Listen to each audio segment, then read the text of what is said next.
Hello, Aquarius! Salamat sa pagbalik at ito ay Sun Moon Rising Sign Tagalog Express General Reading July 2024 Sun Moon Rising Sign and Venus para sa Aquarius. Kunin nyo lang kung ano yung naka-resonate sa inyo, naka-relate kayo. Tapon nyo yung hindi kayo naka-relate pero may dahilan kung bakit tayo naka-relate ito. At what is that? Meron tayong makukuha dito, lalo na yung sa Oracle cards sa dulo. So, kung hindi nakarelate, okay lang yun. Kaya subscribe lamang po tayo para makuha natin. Baka yung next reading doon may mapulot tayo. Sulking. Restraining yourself. Naghihintay. Ay. Mukhang meron tayong kutob or meron na tayong pinag-iisipan, nagko-contemplate tayo, make or break na ba to? Ito ba ay pag-ibig ba to? Parang pag-ibig eh. Parang meron ka nararamdaman na hindi maganda at gusto mo nang iwasan, gusto mo nang tapusin, gusto mo nang gumawa ng isang bagay para makalaya dito. Pwedeng may tampo ka, may ginawa na parang deal breaker para sa'yo. So, ikaw iniisip mo parang hintayin ko pa ba yung explanation niya? Bigyan ko pa ba siya ng second chance? Pero nagsusumigaw at malinaw na may ginawa na naman siyang isang bagay na hindi mo nagustuhan. At meron ng nudge eh. Ang tower kasi, ito yung sampal sa mukha mo. Parang may bulong na parang tama na yan. Tigil mo na, huwag mo nang ituloy, pero ikaw yung hindi, bibigyan ko pa ng isang chance. Hindi, parang tutuloy ko pa. Hindi, parang hintayin ko muna. Hindi ka mapakali. Habang naghihintay ka sa explanation or kung ano man hinihintay mo, naghihintay ka ng pagbabago, naghihintay ka ng isang bagay mula dun sa partner mo. Habang naghihintay ka, hindi ka matahimik. Sasabog na lang yan sa harapan mo, yung major sampal na universe. Pwede din kasing yung iba sa inyo naghihintay na lang ng sampal kay universe, hindi na siya stable. Pwedeng sugal to. Pwedeng yung partner nyo ay nagwaldas na naman ng pera, nahuli mo, sabi niya magbabago na siya, pwedeng ganun. Pwede din na parang nagtataka ka bakit nauubusan kayo ng pera. Yung pala, winaldas ng iyong partner at parang matagal ng issue to. At part of you, iniisip mo na kailangan ko siyang tsagain kasi siya yung life partner ko. Kung sino mang makakaintindi sa kanya, ako yun. Kung sino man ang kadamay niya, ako yun. Ako ang dapat makaintindi sa kanya. Pero girl, sinasakripisyo mo na yung mga gusto mo in life dahil binuhos mo na 100% of your life dun sa tao. Okay lang na maging kasangga ng life partner natin. Pero kung ikaw na yung nauubos, hindi mo na magawa yung mga bagay na gusto mo. At hindi mo na ma-express yung sarili mo. Mukhang doon tayo nagkakaproblema. At ikaw to, mukhang pinag-iisipan mo na parang wala na nagbago, paulit-ulit na lang, napapagod na ako, nakakatampo kasi hindi niya na ako inisip. Binigyan ko na siya ng chance na paulit-ulit pero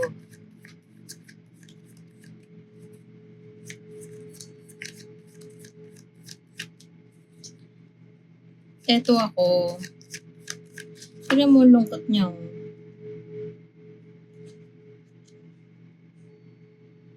Wishing upon the stars. Sana ganito. Wishing hopeful. Tas hangman pa.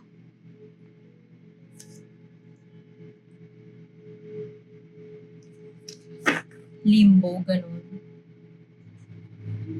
May inaantay na pangyayari na akala mo makabubuti pero parang naantay mo yung light at the end of the tunnel. Alam mo na darating yung light at the end of the tunnel. Pero bakit parang ang tagal yata nung journey ko. Bawa parang kang nasa LRT ride, pero parang endless yung may inaantay kang destinasyon, pero wala, hindi ka makarating-rating. Pwedeng itong taong to, yung partner mo, sinusuyo ka niya para hindi na magbago yung isip mo. Kasi stuck ka eh. Tapos ayaw mo siyang pakawalan kahit hindi na nagiging healthy ang mga bagay-bagay. Kahit paulit-ulit na gumagawa siya ng bagay na alam niyang hindi mo gusto. Sinusuyo ka niya paulit-ulit para hindi ka ma-disappoint sa kanya. Pwede din na yung iba sa inyo nasa stage na bumabangon mula dito sa sitwasyon na stuck sa'yo. Pero nahihirapan ka. Nahihirapan kang bumangon. Kasi alam mo din, aware ka na hindi mo siya mababago. Pero kailangan may magbago. So parang dinidistract mo lang yung sarili mo dun sa bagay na dapat pinag-uusapan nyo. Pwedeng, alam mo yung napapagod ka na. Sinusuyo ka niya pero pagod ka na eh. Tinatry mong maging malakas bilang babae ka. Babae or feminine energy. Energy ng babae na malakas ang empathy, compassion, pang-unawa. Mahaba ang pasensya pero medyo napapagod na. Nauubos na rin ng pera, not to mention. Tinatry ka niyang i-win pero pagod ka na.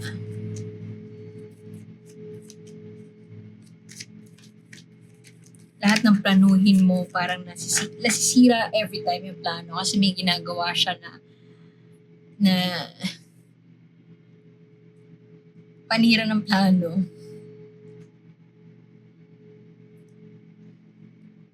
Nainis ka na pero what you gonna do?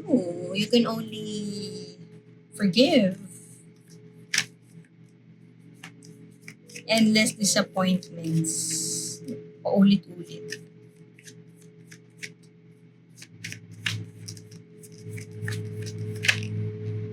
Unstable na yung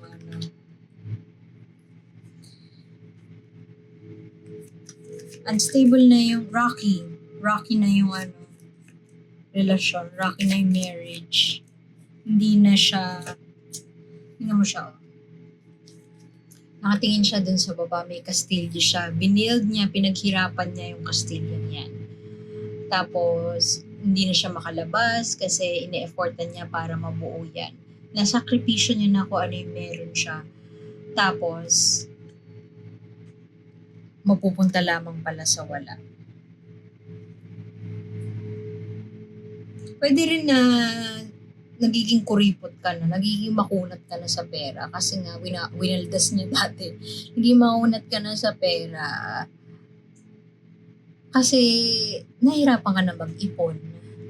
Kung tinutulungan ka sana, di ba?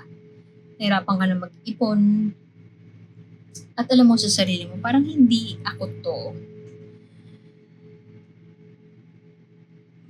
Mukhang merong goals, may vision of a good marriage or a good, magandang pagsasama. Pero, minsan siguro iniisip mo, hindi pa talaga nag-i-exist yun. Kasi parang wala ako sa ganong posisyon ngayon.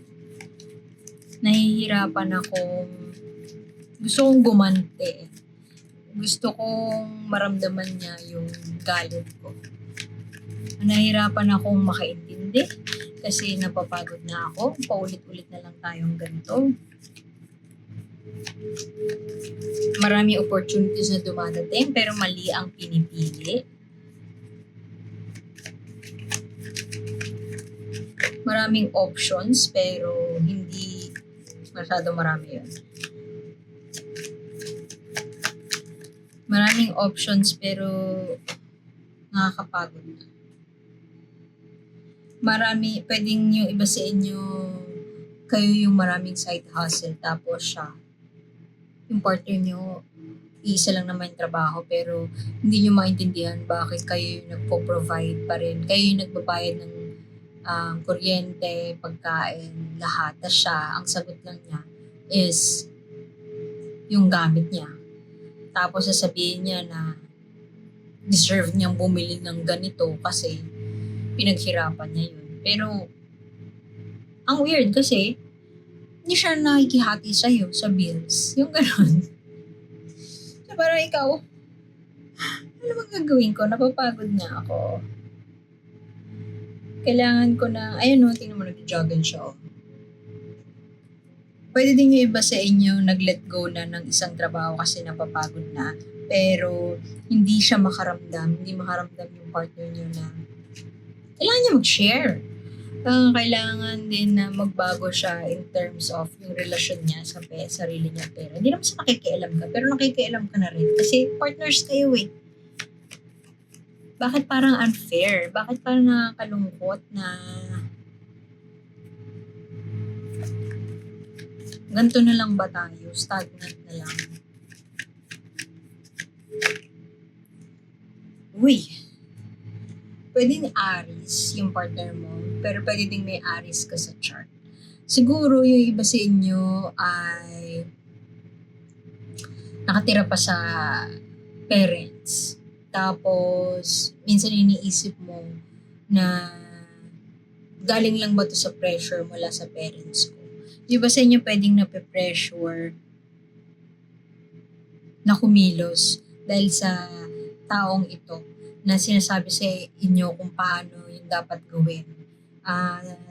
Bawat kibot mo pinapakailaman. Pwedeng in-laws mo yun. Pwede din na ikaw yung nasa posisyon ng struggling sa finances. Tapos yung partner mo is magaling sa pera. Tapos kino-question niya yung mga kilos mo.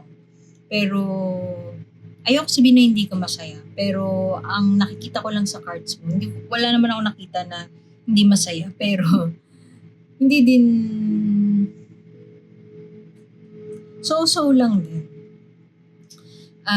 Ang nakikita ko sa cards mo, may matagal na kayong issue kung sino man yung partner mo. May matagal na kayong issue, binigyan mo ng chance or merong kailangan baguhin pero hindi mabago-bago ng isang party. Pwedeng ikaw yun, pwedeng siya.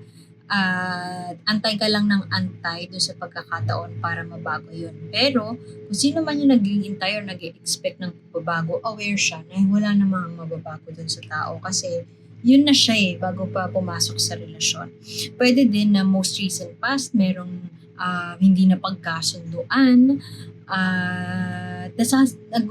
nag-over-sacrifice na yung isang party para sa inyo. Yung nakakagawa ng paulit-ulit na mistake, if not kalokohan, is sinusuyo yung isa para magbago ng pananaw at hindi siya iwan.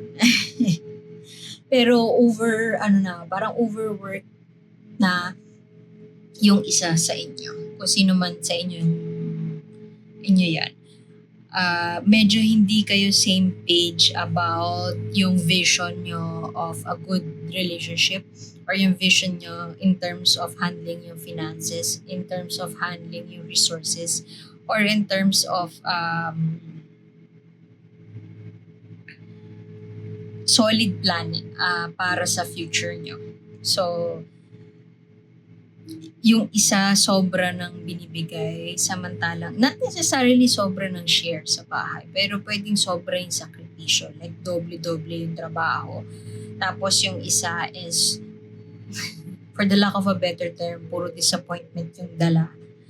And dagdagan mo pa ng isang figure, isang tao in your life na pwedeng hindi tao to pwede kasing common goal, let's say house,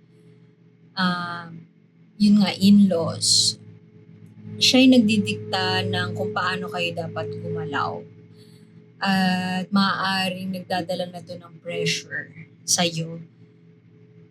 So lalo mong nararamdaman yung stress, anxiety, at parang lungkot. Pwede din na yung iba sa inyo ay may wedding plans pero nagulat ka na may lumabas ang totoong kulay nung bagong kasal or may lumabas ang totoong kulay nung bago ikasal. So, andyan ka na eh. Andito na ako eh. Parang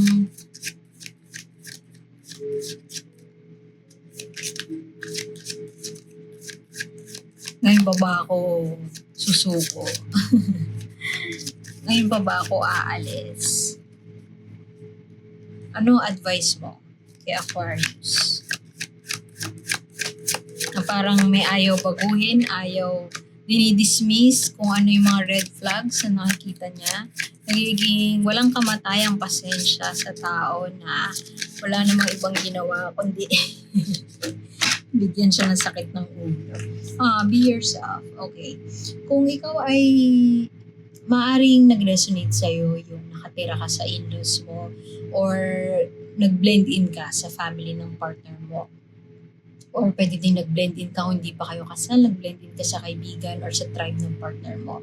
So, maaaring yung effort mo at kaya may pressure, kaya may burnout, may stress sa'yo is meron tayong konting pagtatry para mag-fit in dun sa crowd na yon. So, ngayon, i-encourage ka ni universe na speak your truth, be yourself, and habang nagiging totoo ka sa sarili mo, dun mo makikita yung tribe na para sa'yo. Dun mo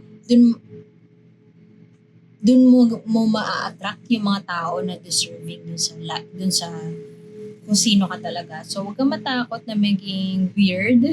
Huwag kang matakot na ipakita kung sino ka kasi maaari yung stress na nararamdaman mo ngayon ay nanggagaling doon sa trying to appease this person na may malaking impluwensya sa'yo. Trying to prove your worth or trying to,